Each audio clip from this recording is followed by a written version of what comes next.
Me voy a permitir presentar a nuestro responsable sanitario ante la COFEPRIS, porque también nuestros productos tienen el aviso ante dicha institución. Es el químico Luis Alberto Pérez. Él es egresado de la Universidad Autónoma de Puebla y es quien nos ha realizado en forma conjunta también las pruebas del reto bacteriano y algunas otras pruebas en superficies. Les pido por eso que les den la bienvenida. Muchas gracias.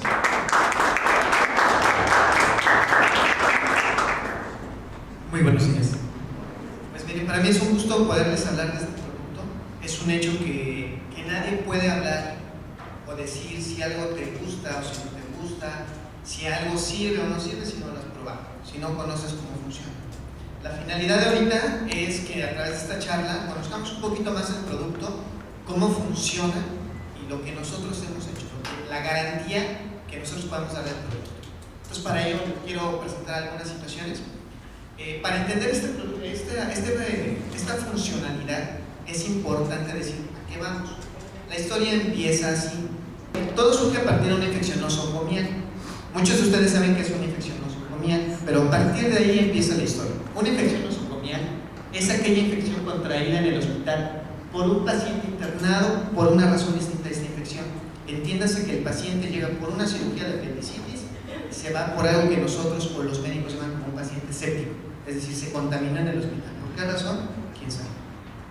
También se entiende como infección nosocomial a una infección que se presenta en un paciente internado en un hospital o bien en otro establecimiento de atención de salud en quien la infección no se había manifestado ni estaba en periodo de incubación en el momento en el que el paciente se interna.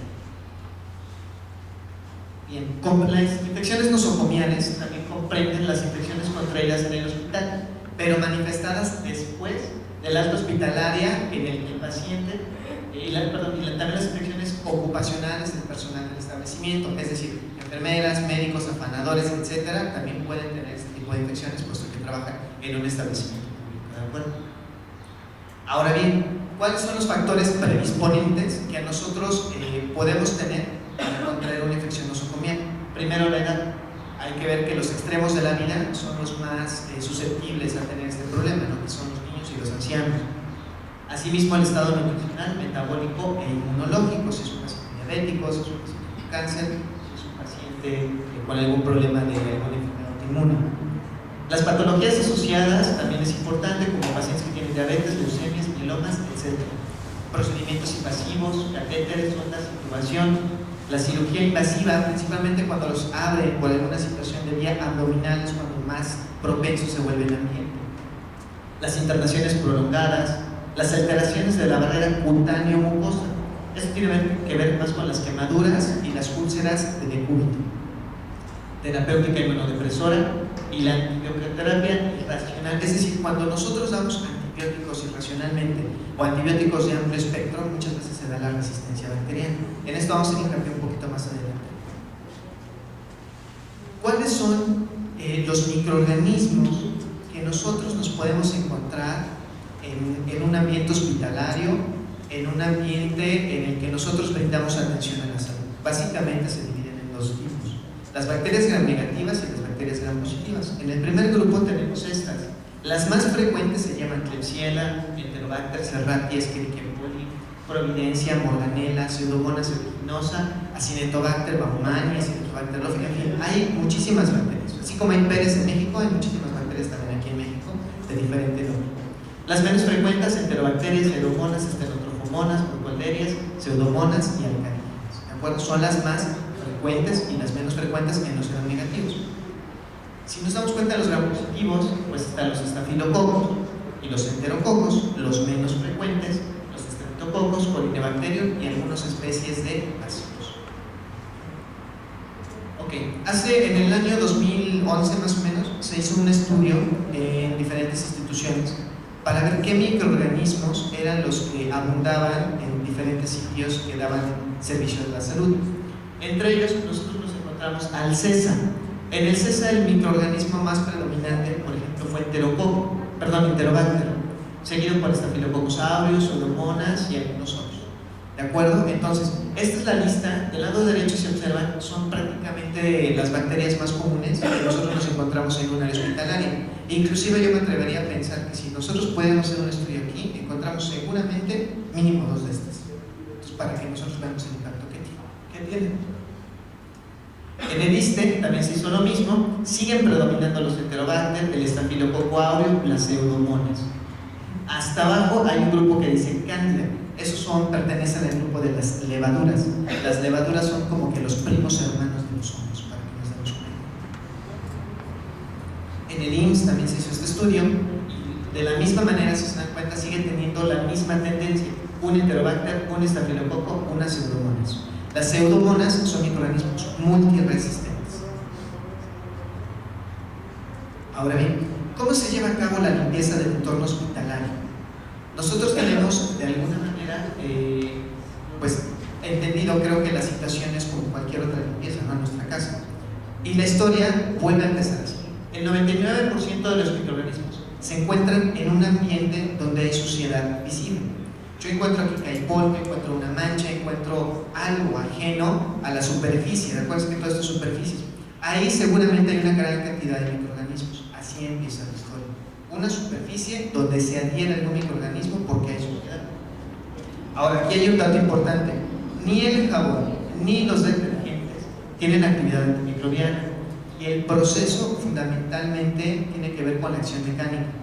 Yo me puedo lavar las manos y a lo mejor le puedo poner muchísimo jabón, pero a lo mejor cómo es el lavado de manos. Inclusive el día de ayer por ahí tuvimos una plática en la que nos enseñaron cómo lavar las manos, y una situación importante era la fricción. Entonces, en este caso es lo mismo. Ahora, aquí yo haría un comercial. Normalmente nosotros nos lavamos la mano con jabón que es un jabón líquido, es un jabón suavecito. Si nos la laváramos con algún detergente, la misma fricción haría que fuera una acción mecánica, y creo que funcionaría mejor que un jabón que nosotros normalmente vamos a algún sitio público y tienen como acción. La siguiente. Ahora, ¿cómo elegir el método adecuado para la desinfección? Esto ya es más el tema hospitalario. Debe ser fácil de usar. Eso es un hecho. No debe de ser volátil. No debe de ser nocivo. Debe estar libres de olores desagradables y ser eficaces dentro de un periodo relativamente corto. Cuando nosotros hacemos una desinfección a nivel hospitalario y se hace lo que nosotros llamamos un exhaustivo, principalmente en el área de quirófanos, lo primero que hacemos es agarramos agua, agarramos cloro y ahora sí, a darle, ¿no? Como dicen por ahí. Sin saber que, por ejemplo, los que hemos prácticamente utilizado el cloro alguna vez para lavar algo de la casa, pues para empezar es picante, huele muy feo, te parte las manos, es tóxico. Entonces nosotros tenemos que irnos al otro extremo para mejorar de alguna manera la calidad y la disponibilidad del producto que nosotros tenemos.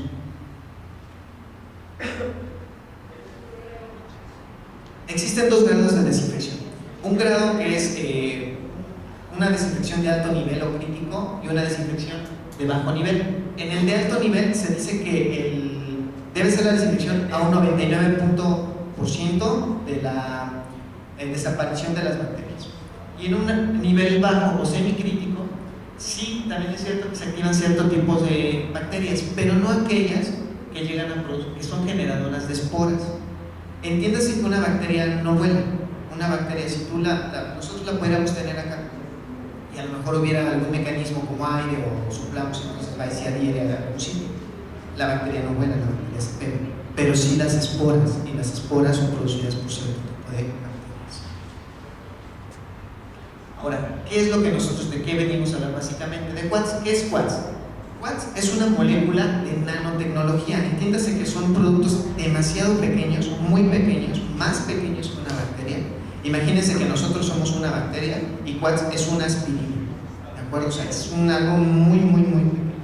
Este es el nombre comercial, que está complicado, ¿verdad? Me gustaría dar un premio al que lo pudiera leer así de corrido sin equivocarse, pero es el nombre comercial de la molécula. ¿De qué consta la molécula? La molécula consta de una molécula de silicio. El silicio lo que va a hacer es permite sujetarse a otra molécula de la superficie o de la estructura que desinfecta. Es decir, yo mando el producto, lo aplico, llega la molécula de silicio, cae y se adhiere a la superficie. Eso es lo que va a hacer el silicio. Es la primera parte de la molécula.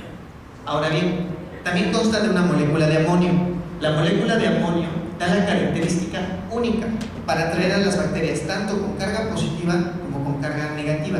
Esto es netamente físico, es decir, ya llegó la molécula de silicio, posteriormente atrás viene la molécula de amonio, y la molécula de amonio es la que va a tratar de alguna manera desintegrar a la bacteria. Y finalmente existe una cadena alquilada o lipofílica de carbonos. Es una cadena de 18 carbonos especialmente diseñada y estructurada para la eliminación de las bacterias, virus y hongos. Entonces tenemos una molécula que se adhiere, enseguida una molécula que le va a dar el poder para matar a las bacterias, y una cadena de carbonos que a través de ella es donde van a viajar las bacterias. De otra manera, en el 1, si se dan cuenta, cae la molécula, ¿de acuerdo? Una vez que ya cayó, se adhiere, como es en la figura número 2, y finalmente la 3 ya se adhirió, ya está el amonio, y en la parte de arriba se presupone que viene la bacteria, el virus inclusive, o el hongo, y a través de la cadena carbonada viaja o baja por capilaridad o por carga hacia el amonio, provocándole una lisis al microorganismo. A través de la lisis es la destrucción de la bacteria, la lisa, la quita, la rompe, atraviesa la membrana o la permeabilidad bacteriana, y entonces como la rompe, pero a través de cargas. ¿Okay? Posteriormente de que se adhirió el producto, se hace una capa que mediante atracciones electrostáticas se empieza a pegar por toda la superficie. Esto es lo que a nosotros nos garantiza que el producto funcione. Por ejemplo, cuando nosotros hacemos un exhaustivo en quirófano, el quirófano tiende a ser volátil. Nosotros lo ponemos, el olor es desagradable. ¿Por qué? Porque finalmente es un gas, y ese gas es el que nosotros percibimos.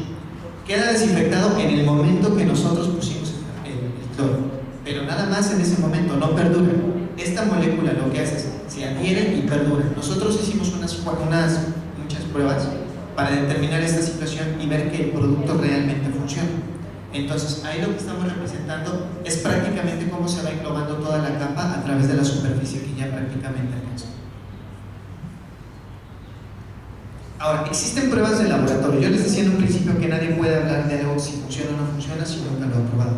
Hay pruebas de laboratorio que prácticamente son un estándar para que nosotros podamos entender y saber, tener la garantía de que el producto funcione.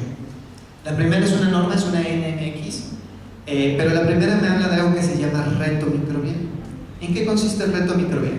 Bueno, en los laboratorios muchas veces hay algo que se llama cepas ATCC. Las cepas ATCC son cepas, por ejemplo, de coli, de enterobacter, de pseudomonas, de todas las que vieron ahí, pero con un comportamiento estricto. Le dicen ATCC porque imagínense, perdón por el ejemplo, pero imagínense que es como el pedigrí, ¿no? de alguna mascota que tengamos. Entonces así son las bacterias, tienen un comportamiento muy establecido. Nosotros lo que hicimos fue poner la bacteria, poner el producto juntos, por eso se llama reto microbiano. Y entonces la bacteria no debe de crecer. Este reto se hace en las soluciones hospitalarias que nosotros normalmente manejemos, benzal, yodurugol, se debe hacer así. O sea, no lo digo yo, hay una norma y ustedes deben, bueno, los hospitales deben de cubrir con esta norma.